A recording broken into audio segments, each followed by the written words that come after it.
President. The Senator for Montana. Mr. President, I want to thank my colleagues in this body for their hard work and their true bipartisan efforts to address the opioid and drug crisis in the United States.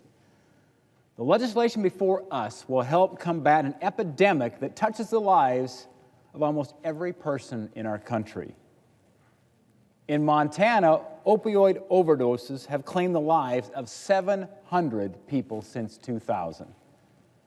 And from 2013 to 2014, 42% of all drug-related deaths were caused by opioids. With easier access and a larger supply on the street, we are finding opioids in the hands of more and more people. It's tearing families apart. It's devastating our communities. While we must focus on combating the opioid crisis, we must also continue to address a related but separate epidemic that is wreaking havoc in Montana and many other states, and that is the methamphetamine epidemic.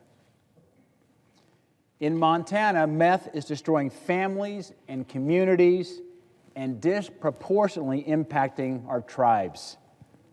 In fact, we've seen a 415% increase in meth cases from 2011 to 2017, and a 375% increase in meth-related deaths in that same time frame. Put this in perspective, in 2013, law enforcement seized 40 pounds of meth. In 2017, that number more than quadrupled to 188 pounds. Almost all meth in Montana is smuggled across the southern border. And we're seeing a dramatic increase of that drug flowing from Mexico into our communities. And meth is linked to more violent crimes and robberies than any other drug. Meth is highly addictive, it's destructive, it destroys the body both inside and out. And we're seeing sad story after story on the effects and impacts of meth and drug use in Montana making headlines. In fact, just last week, a man was charged with leaving a baby in the woods near Lolo Hot Springs who admitted he was high on meth and bath salts. According to reports, he left a 5-month-old in the woods because, quote, he grew tired of carrying it. Well, this is a despicable and horrible story.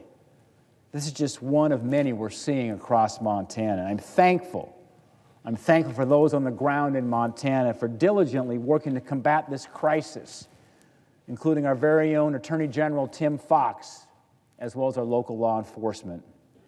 Now, at the federal level, our goal must be to partner with states and communities to overcome this devastating reality. And that is why I fought for specific provisions to be included in this opioids bill we're going to pass this week. My bipartisan legislation, the Mitigating Meth Act, which expands the state targeted response to the opioid crisis, grants to include Indian tribes as eligible recipients, and that's included in this broader legislation we have before us. This initiative is extremely important to curbing substance abuse on Indian reservations. The STOP Act, another bipartisan bill that I've co-sponsored, is included in this package before this body. This bill helps stop illegal drugs from crossing the border or being shipped through the Postal Service. And additionally, programs like the high-intensity drug trafficking areas, drug courts, and the COPS anti-meth program are all reauthorized in this package. And I can tell you something, these are vital resources in combating meth use in Montana. Without these tools, we'll continue down a dark path. But I believe with these programs and by passing this bipartisan bill in the U.S. Senate, we can begin to finally curb this problem.